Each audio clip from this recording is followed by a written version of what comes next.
Hello बच्चों, genius study circle में आप लोगों को स्वागत है। कल हम जो है त्रिकोणमिति तक जो है फार्मूला देखे थे और आपको जो है वीडियो को स्टार्ट में ही बतला दिए थे कि इस फार्मूले से सिर्फ जो है प्रत्येक साल आपको 10 से 20 नंबर ऑब्जेक्टिव टाइप के क्वेश्चन पूछे जाते हैं। इसलिए आप लोगों को जो है फार्मूला पढ़ना बहुत आवश्यक है और इसको याद रखना जो है। तो कल हम लोग जो है त्रिकोणमिति तक देख लिए थे, आज जो है हम उससे आगे देखेंगे जो है। तो आइए जो है देखते हैं पाई का मान जो होगा वो कितना होगा 180 डिग्री।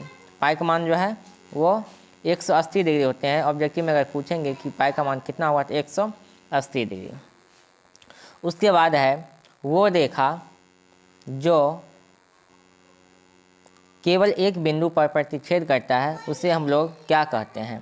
तो देखिए वो रेखा जो वृत्त को केवल एक बिंदु को प्रतिच्छेद करेंगे तो वृत्त मीन्स ये हो गया वृत्त, ठीक है ना। अगर उस पर जो है एक रेखा, मान चलिए ये कोई जो है क्या है रेखा है, यहाँ पे ये प्रतिच्छेद किया, स्पर्श किया, तो ये जो स्पर्श करेंगे तो इसी को हम लोग क्या कहेंगे स्पर्श रेखा, यानी कि किसी एक बिंदु होके गुजरेंगे तो इसे कहेंगे स्पर्श रेखा। जब किसी वृत्त को दो बिंदु को जो है होके गुजरेंगे, दो बिंदु होके गुजरेंगे, जैसे कि ये बीच से जो है लाइन गुजर गया, यहाँ पे दो बिंदु हो गया, एक तो यहाँ पे हो गया और एक जो है यहाँ पे टच किया, इसे हम लोग बोलते हैं छेदक रेखा। तो एक बिंदु को स्पर्श करते हुए निकले तो उसे हम लोग कहेंगे स्पर्श रेखा जो है।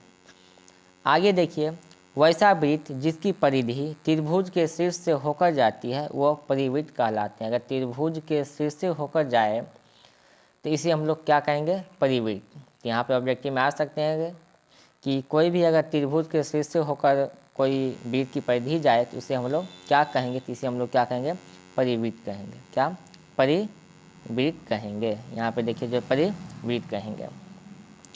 उसके बाद है समान केंद्र वाले दो या दो से अधिक वृत्त को सकेंद्रीय वृत्त कहते हैं। देखिए सकेंद्रीय वृत्त किसे कहते हैं। मान चलिए ये कोई जो है क्या है किसी वृत्त का केंद्र है, ये क्या है केंद्र है, और उस पर जो है कितना जो है दो या तीन वृत्त खींचा हो। एक वृत्त ये हो गया, एक वृत्त जो है ये हो गया और एक वृत्त जो है ये हो गया। इस पर जो है इसका जो केंद्र है वो एक है, ये बिंदु है, और इस पर जो कितने खींचा गया है तीन जो है, तीन जो है वृत्त खींचा गया। जैसे कि इसका एक ये हो गया, उसके बाद एक इसका त्रिज्या ये होंगे, यानी केंद्र है एक लेकिन त्रिज्या जो वो अलग अलग सबका होंगे, ठीक है ना। यहाँ पे जो कितना हो गया, यानी केवल एक केंद्र पे तीन तीन वृत्त खींचा हुआ है, इसे हम लोग क्या कहते हैं सकेंद्रीय। क्या सकेंद्रीय वृत्त, सकेंद्रीय वृत्त, इसे हम लोग कहेंगे सकेंद्रीय वृत्त। आगे देखते हैं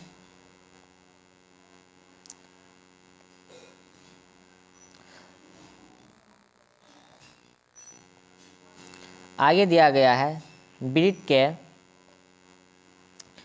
के एक बिंदु और केवल एक स्पर्श रेखा होती है। वृत्त में केवल एक बिंदु होंगे और एक स्पर्श रेखा होंगे। उसके बाद है बाह्य बिंदु से वृत्त पर खींची गई दो स्पर्श रेखा की लंबाई जो होंगे वो क्या होंगे बराबर होंगे। जैसे कि मान चलिए कोई क्या है वृत्त है, एक स्पर्श रेखा इधर खींचा गया, एक स्पर्श रेखा इधर खींचा गया।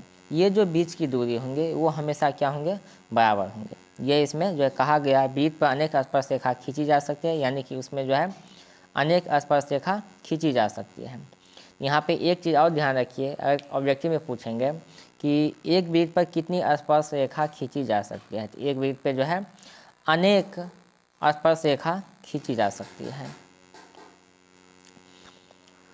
वृत्त की किसी भीतरी बिंदु पर से कोई भी स्पर्श रेखा नहीं खींची जा सकती। अगर वृत्त पे से हम बात करें वृत्त की जो है भीतरी बिंदु की, इस पे कोई भी स्पर्श रेखा नहीं खींची जा सकती है। आप देखिए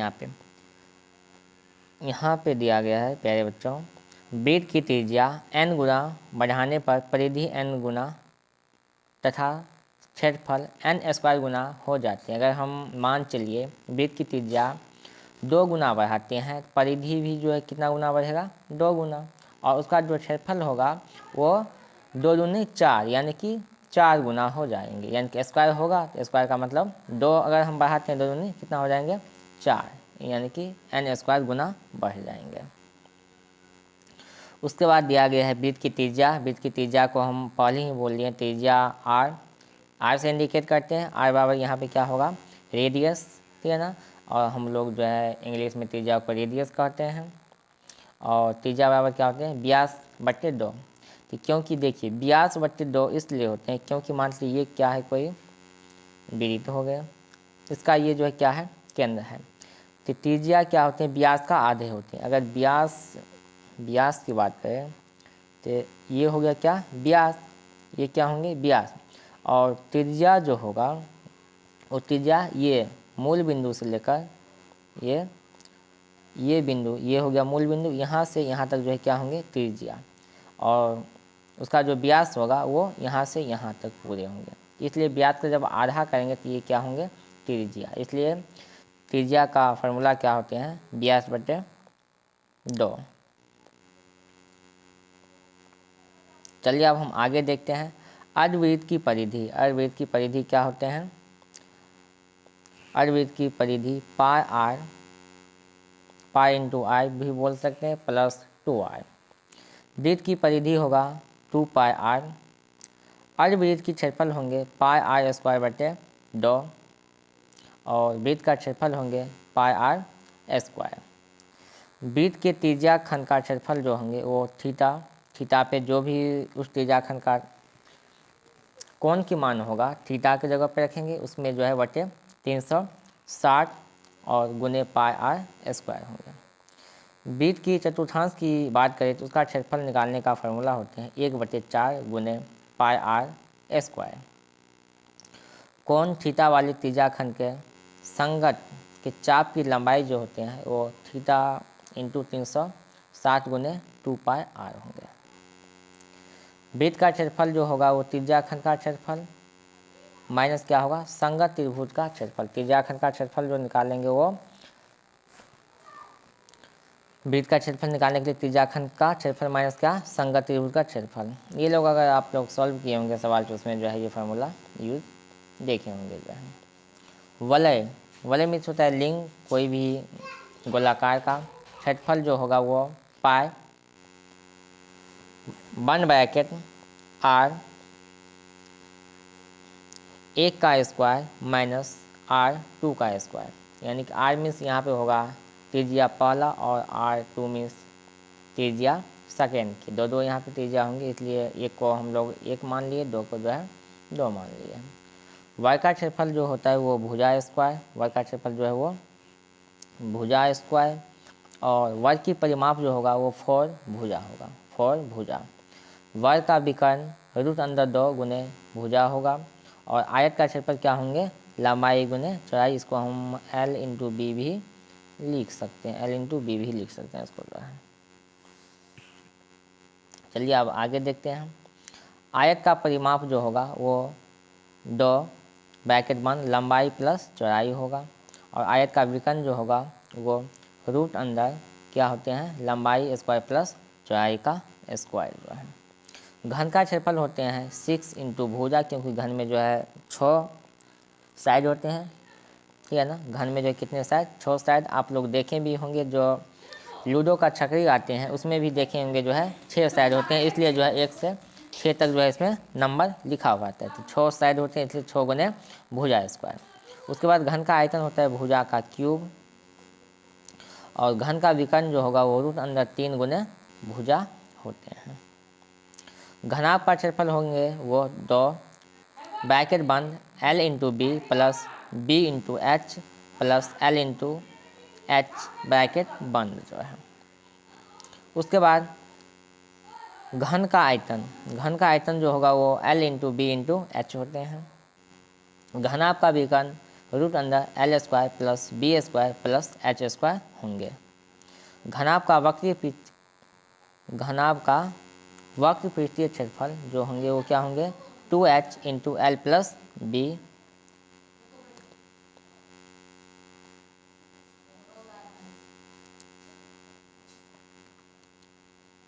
उसके बाद हम लोग जो है बेलन की बात करें तो बेलन का आयतन होते हैं पाई आर स्क्वायर एच। शंकु का कुल पृष्ठीय क्षेत्रफल जो होंगे वो pi r l plus are square. उसके बाद शंकु का वक्र पृष्ठीय क्षेत्रफल जो होंगे वो पाई आर एल होंगे और शंकु का आयतन जो होंगे वो 1/3 पाई आर स्क्वायर एच होते हैं। उसके बाद शंकु का तिर्यक ऊंचाई एल बराबर क्या होंगे रूट अंदर H square plus are square. उसके बाद गोला का पृष्ठीय क्षेत्रफल होते हैं 4 पाई आर स्क्वायर। उसके बाद गोला का आयतन होंगे 4/3 पाई आर का क्यूब जो है।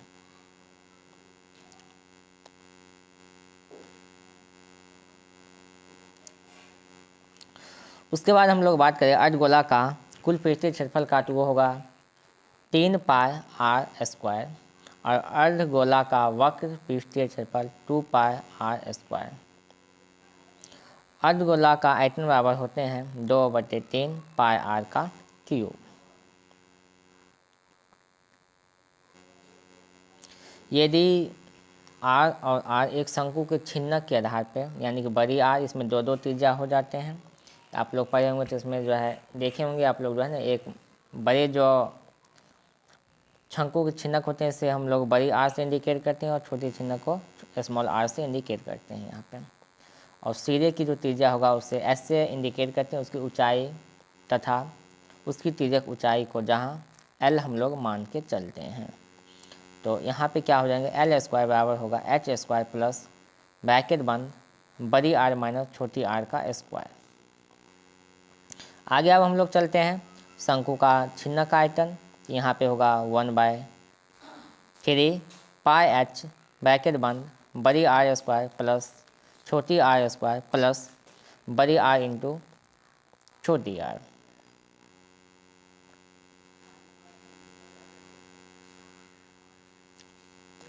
अब हम लोग जो है बात करें शंकु के छिन्नक का कुल पृष्ठीय क्षेत्रफल की। यहाँ पे होंगे पाई एल ब्रैकेट बंद आर बड़ी आर प्लस छोटी आर ब्रैकेट बंद फिर प्लस पाई छोटी आर स्क्वायर प्लस पाई बड़ी आर स्क्वायर होंगे। उसके बाद हम लोग शंकु के छिन्नक का वक्र पृष्ठीय क्षेत्रफल ज्ञात करना हो तो इसके लिए आते हैं फॉर्मूला पाई एल ब्रैकेट बंद बड़ी आर प्लस छोटी आर। अब हम लोग जो चलते हैं माध्य माध्यिका बहुलक की ओर। यहाँ पे माध्य बराबर होते हैं सभी प्रेक्षणों का योग बटे में सभी प्रेक्षणों की संख्या। उसके बाद समांतर माध्य निकालने के लिए होते हैं सिग्मा एफ आई एक्स आई बटे में सिग्मा एफ आई। ये जो साइन है ये वाले इसको हम लोग सिग्मा पढ़ते हैं, इसको सिग्मा और एफ आई इंटू एक्स आई बटे में सिग्मा एफ आई होंगे। कल्पित माध्य निकालने की जो विधि होती है वो ए बराबर सिग्मा एफ आई उसके बाद D I sigma F I बटे में होंगे। पग विचलन माध्य से अगर हमको लोगों को माध्य निकालना, ये तीनों जो है विधि जो है माध्य निकालने का ही है। तीन विधि इसमें होते हैं जैसे कि आप लोग द्विघात समीकरण में पढ़े होंगे विलोपन विधि प्रतिस्थापन विधि। उसी तरह यहाँ पे समांतर माध्य से निकाल सकते हैं, कल्पित माध्य विधि से निकाल सकते हैं और पग विचलन माध्य से माध्य निकाल सकते हैं। माध्यक निकालने के लिए एक और माध्यक निकालने के लिए माध्य था ये माध्यक निकालने के लिए आते हैं formula L plus H bracket बंद n/2 माइनस सी एफ बटे में एफ ब्रैकेट बंद गुने एच। उसके बाद बहुलक निकालने के लिए आते हैं एल प्लस ब्रैकेट बंद F1 माइनस FO बटे में दो F1 minus FO minus F2 bracket बंद गुने एच। उसके बाद अगर हम लोग प्रायिकता की बात करें तो इसमें क्या होंगे घटनाओं की संख्या बटे में कुल घटनाओं की संख्या जिसे प्रोबेबिलिटी कहते हैं और संभावना।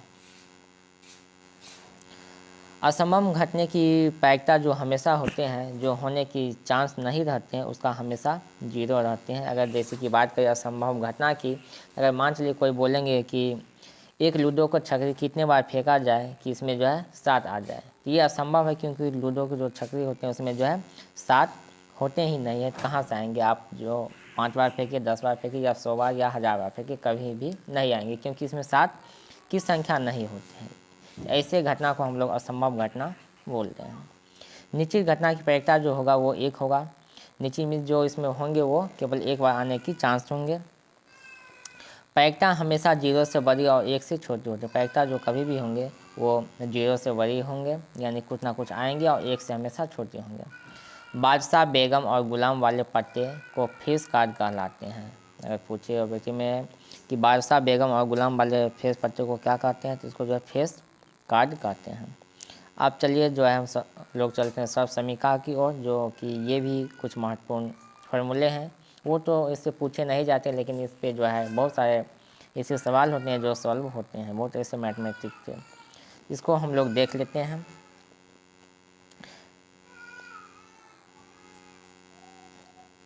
इसका जो है a प्लस बी का होल स्क्वायर, ये आप लोगों को पता ही होंगे, a square plus B square plus 2ab होंगे। a माइनस बी का होल स्क्वायर होंगे वो a square plus B square minus 2ab, और a square minus b square बराबर होते हैं a plus B into a minus b, और a square plus B square बराबर होते हैं a प्लस बी का whole square minus 2ab। a cube plus b cube बराबर होते हैं a प्लस बी ब्रैकेट बंद a square plus B square minus a b. A cube minus b cube बराबर होते हैं ए माइनस बी ब्रैकेट बंद a square plus B square plus a B.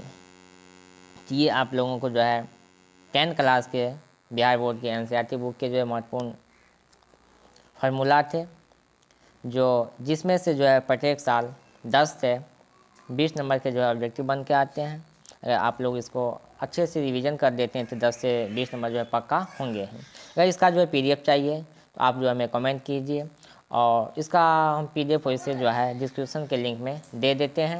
अगर video अच्छा लगे तो जो है लाइक करें, और हमारे चैनल को अभी तक सब्सक्राइब नहीं किए हैं तो चैनल को सब्सक्राइब जरूर कर दें, क्योंकि 2025 की बिहार बोर्ड की जो परीक्षा होने वाले हैं उसमें जो है संपूर्ण विषय की तैयारी जो है इस चैनल के माध्यम से कराई जाएंगी फ्री ऑफ कॉस्ट जो है। धन्यवाद।